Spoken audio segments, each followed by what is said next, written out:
எல்லோருக்கும் வணக்கம். நான் தான் உங்களோட ஸ்டெலின். எல்லாரும் எப்படி இருக்கிறீங்க?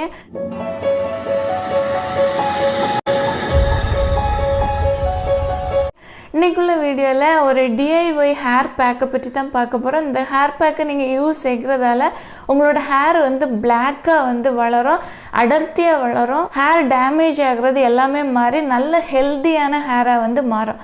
ஒரு விஷயம் ஞாபகம் வச்சுக்கோங்க, இந்த ஹேர் மாஸ்க்கை நீங்கள் யூஸ் செய்கிற நேரம் ஒரு யூஸு 2 யூஸ்லலாம் ரிசல்ட் உங்களுக்கு தெரியாது. ஒரு 1 மந்த் இல்லை 2-3 months இல்லை ஃபைனல் ரிசல்ட் நல்ல பெஸ்ட்டு ரிசல்ட் தெரிகிறதுக்கு உங்களுக்கு 6 months டைம் எடுக்கும்.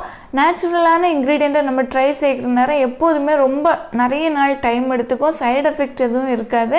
அதனால் ஒரு யூஸ்லேயே பெஸ்ட்டு ரிசல்ட்டு கிடைக்கும் அப்படின்னலாம் எதிர்பார்க்காதீங்க. இருந்தாலும் மாற்றம் இருக்கும். ஆனால் ரொம்ப பெஸ்ட்டு ரிசல்ட்டு ஹேர் ரீக்ரோத் ஆகுறது, ஹேர் பிரேக் ஆகாமல் ஸ்ட்ராங்கான ஹேராக இருக்கிறதுனால பிளாக்கான ஹேரை மாறுறதுக்கு எல்லாம் கொஞ்சம் டைம் எடுக்கும். ஓகேவா? இதை எப்படி செய்கிறதுன்னு பார்த்தீங்கன்னா, ஃபஸ்ட்டு உங்களோட ஹேரில் நல்லபடியாக ஆயில் அப்ளை செஞ்சுக்கிங்க. கோகோனட் ஆயிலாக இருக்கலாம், எந்த ஆயில்னாலும் நீங்கள் ரெகுலராக எந்த ஆயில் யூஸ் செஞ்சுட்டு இருந்தாலும் அந்த ஆயிலை ஃபுல்லாக அவங்களோட ஹேரில் ரூட்லேருந்து டிப்பு வரைக்கும் நல்லபடியாக அப்ளை செஞ்சுக்கோங்க. நெக்ஸ்ட் இந்த ஹேர் பேக்கு செய்கிறதுக்கு உங்களுக்கு கறி லீவ்ஸ் வேணும். கறி லீவ்ஸை எடுத்துக்கோங்க. ஹேர் பேக்கு செய்கிறதுக்கு எந்த அளவு கறி லீஃப் வேணுமோ அந்த அளவு எடுத்துக்கோங்க. அதுக்கு கூட 1 ஸ்பூனு அலோவேரா ஜெல் சேர்த்துக்கோங்க. விட்டமின் இ கேப்சூல் ஹேருக்குள்ளது 1 சேர்த்துக்கோங்க. கொஞ்சமாக கோகோனட் ஆயில் அதில் சேர்த்து மிக்ஸி ஜாரில் போட்டு ஒரு பேஸ்ட் மாதிரி அடித்து நல்லபடியாக எடுத்துக்கோங்க. உங்களோட ஸ்கேல்பில் இருந்து உங்களோட லென்த்தான ஹேரில் டிப்பு வரைக்கும் நல்லபடியாக அப்ளை செஞ்சுக்கோங்க.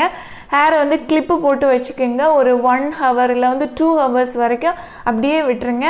அதுக்கு பிறகு நார்மலாக வாட்டரில் வாஷ் செஞ்சுக்கிட்டு ஷாம்பு போட்டு வாஷ் செஞ்சுக்கோங்க. இதே மாதிரி நீங்கள் வாரத்தில் ஒரு முறை கண்டிப்பாக அந்த ஹேர் பேக்கை ட்ரை செய்யுங்க.